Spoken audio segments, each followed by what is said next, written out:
A West Philadelphia neighborhood mourns and searches for answers following one of the deadliest mass shootings in the city's history. 5 people were killed, including a 15-year-old boy, and 2 children were seriously injured in a shooting spree.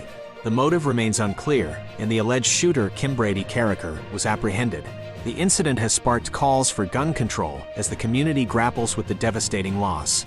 2 separate fireworks explosions in western Michigan resulted in 1 woman's death and injuries to 9 others. The incidents occurred within 30 minutes of each other in adjacent counties. The first explosion in Allegan County occurred when a mortar misfired into a crowd, while the second explosion in Park Township killed a 43-year-old woman. The cause of the explosions is under investigation.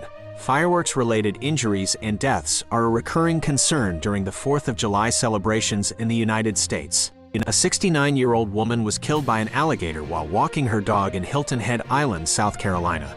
This marks the second fatal alligator attack in Beaufort County in less than a year.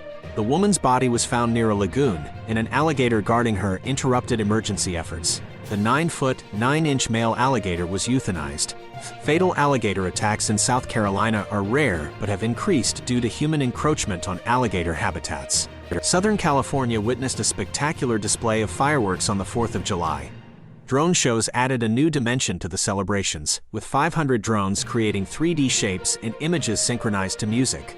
The Queen Mary in Long Beach hosted its first holiday event since reopening, while Dana Point offered a breathtaking pyrotechnic display. However, illegal fireworks also dotted the region, prompting authorities to issue warnings against their use. A federal judge, Terry A. Dowdy, issued a temporary injunction preventing Biden administration officials from contacting social media platforms regarding protected speech. The ruling emerged from litigation initiated by former Missouri Attorney General Eric Schmidt, alleging collusion between the government and social media companies to suppress freedom of speech. While a final ruling is pending, the judge acknowledged evidence of a concerted effort to suppress speech based on content. The case has garnered support from various plaintiffs, including right-wing conspiracy theorist Jim Hoft and anti-vaccine leaders. A shooting in Cordova, Tennessee, left a man seriously injured. The incident occurred on Breezy Valley Drive in the evening, and the victim was transported to Regional 1 Hospital in critical condition. The Shelby County Sheriff's Office has detained 1 person in connection with the shooting. Further details are currently unavailable, and the investigation is ongoing. A man was killed after being hit by a vehicle while crossing Shelby Street in Indianapolis. Police responded to the scene and found the victim, who succumbed to his injuries after being taken to the hospital. Initial information indicates that the man was crossing the street when a northbound vehicle collided with him. The driver stayed at the scene and is cooperating with authorities. Shelby Street remains closed as investigations continue. 11 shooting victims were found in a parking lot in Fort Worth, Texas, late Monday night. Sadly, 3 individuals lost their lives, while the conditions of the 8 hospitalized victims remain unknown.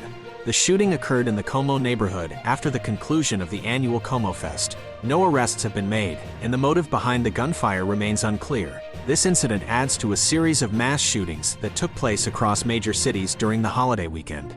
Russia has accused the United States and its allies of aiding Ukraine in launching a drone attack aimed at Moscow and its surroundings.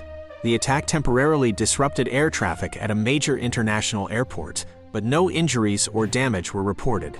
The Russian Foreign Ministry claimed that such an assault would not have been possible without Western support, stating that Washington and its satellites are complicit in terrorist acts funded and facilitated by the West. Ukraine has not acknowledged involvement in the drone offensive.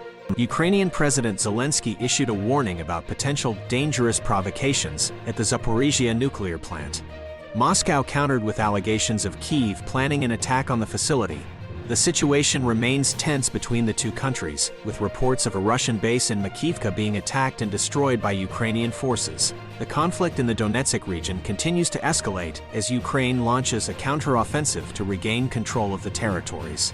Anti-violence rallies took place in France as tensions from the recent riots subsided.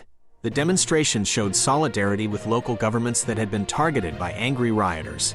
The rallies aimed to denounce the violence that had plagued the country, sparked by the death of a 17-year-old teenager at a traffic stop by a police officer. The protests called for justice for the victim and an end to discrimination and violence faced by minorities in France.